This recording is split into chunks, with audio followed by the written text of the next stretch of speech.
श्रावणीचा जीव धोक्यात. शुभ श्रावणी या मालिकेमध्ये श्रावणीला लागली गोळी. विश्वंभरवर साधलेली बंदुकीची गोळी लागली श्रावणीला.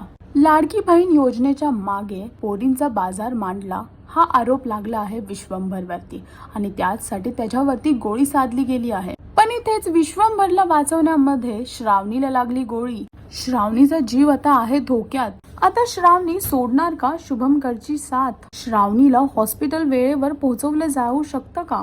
नक्की काय प्रकरण आहे विश्वंभरच्या योजना मागे हे पाहण्यासाठी तुम्हाला शुभ श्रावणी ही मालिका पाहावी लागेल आणि अजून लेटेस्ट अपडेटसाठी टेलीचक्र रिजनलला सबस्क्राईब करायला विसरू नका.